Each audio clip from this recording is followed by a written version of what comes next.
Hi everyone, my name is Bogdan and welcome to Acura Addicted channel, helping you to navigate in the world of automotive repairs, maintenance and reviews. Today we're reviewing the 2026 Honda CR-V Touring Hybrid.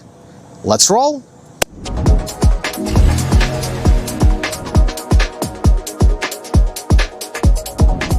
For 2026, Honda hasn't gone radical. Instead, they've refined the details. The wide grille is flanked by sleek LED headlamps, and this touring hybrid gets 19-inch gloss black alloy wheels, blacked-out trim, roof rails, ready for your bikes or a cargo box, and a standard moonroof. In fact, the only thing that's not blacked out are the two pieces on the bottom of the front bumper with the lower trim, and I wish they were. It's not an in-your-face design, but it's a classic one that ages gracefully. There's plenty of storage in the doors. A lovely touch is how wide the doors open, especially the rear ones, almost a 90-degree angle. This is very handy. Stepping inside, you're greeted by soft touch surfaces, orange stitched leather, and standard sunroof. The leather seats and contrast stitching feel well crafted, and the rear seats have several reclining positions. I find the driver's seat just right with generous headroom and a comfortable driving position, great for a long drive. It has 8-way power adjustment with lumbar support and 4-way power adjustment for the front passenger. There are two memory settings that are tied to seat and mirror positions. Front seats and rear outboard seats are heated, as well as the leather-wrapped steering wheel. Honda put matte plastic around the gear shifter, but they still insist on the piano black in some areas, namely some door panels and dash trim. Although it's somewhat infused with this interesting bumpy texture and the familiar mesh trim that started with the Civic. Gear selector is a standard one, but you have some button controls on the left of the shifter that change the drive mode, hill assist, parking brake and brake hold, which saves the setting even after you shut the engine off. You have two big cup holders, a small area nearby, a large-sized box under the armrest with no connectivity inside, but it's lined with carpet and has an additional top piece that you can move in either of the two positions. It would be great if this piece was rubbery, so you could put coins and other small things there and avoid them rolling around. There are two USB-C ports in the front, alongside a 12-volt outlet, a wireless charging pad, and an additional area for storage. This one does have a rubber lining, so coins can be secure. In the front, there's basic ambient lighting. The 9-inch infotainment touchscreen is responsive and intuitive, with wireless Apple CarPlay and Android Auto, Google and Amazon Alexa built in. No 360 camera, but there are active parking lines and 4 front and rear parking sensors in this top trim. The camera resolution is low, but you do get several different view angles. The 10.2-inch digital gauge cluster is a typical Honda cluster you would see in an Accord and so on. There is no heads-up display, but you do get road sign recognition, which is not limited to speed signs.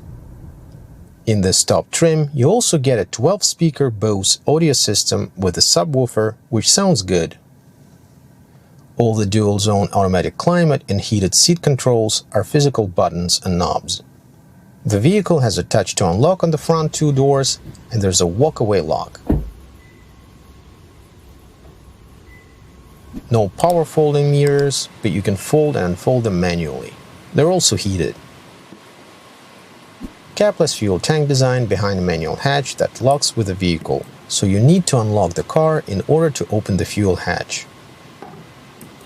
There's plenty of legroom in the front for a 5'10" guy like myself, and I sit comfortably in the back behind the seat adjusted for myself as a driver. Again, the rear seats also recline, which is great.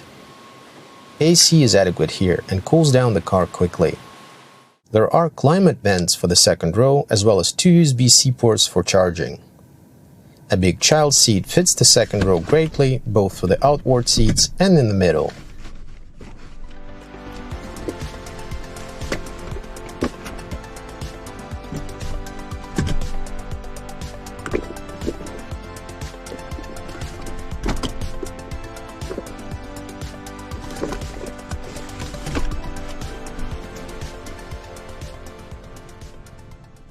Second row seats have a 60/40 configuration and they fold almost flat if you need to.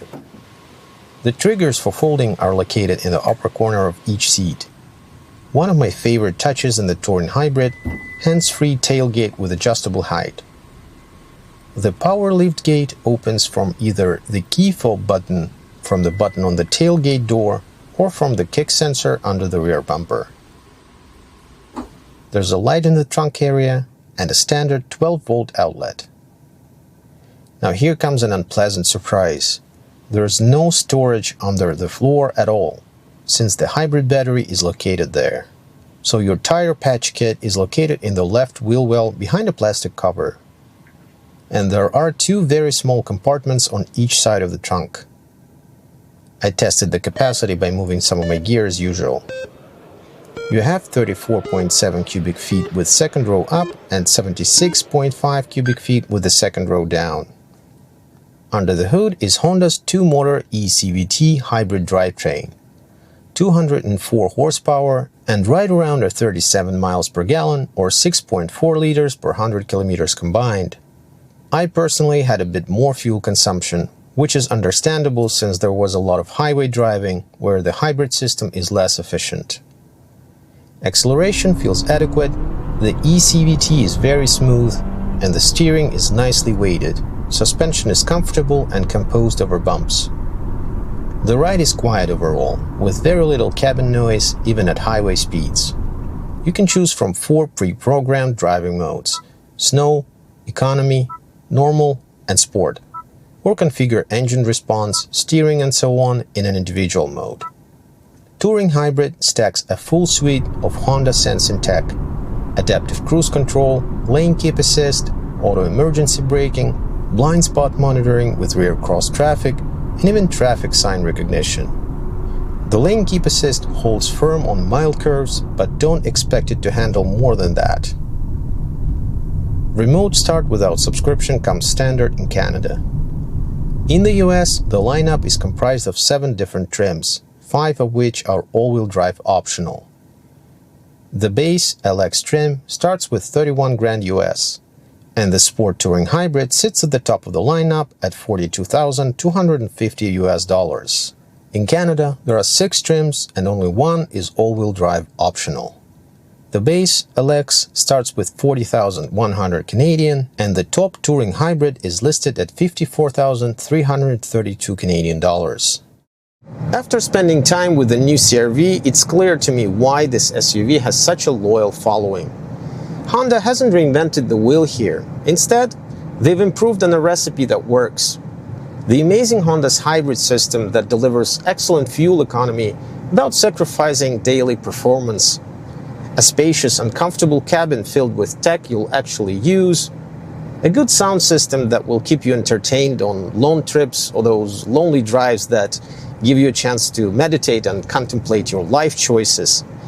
Yes, it's pricier than some rivals, and no, it won't really like a performance SUV, but this is a do-everything family vehicle that's easy to live with, feels great on the road, and makes your day-to-day life simpler. Anyway, if this was helpful, rate the video, leave your comments down below, and hit that subscribe and bell buttons for more videos just like this. Thank you for watching, and as always, drive safe, use your turn signals, and remember, anything is possible with the right tools and motivation. See you next time!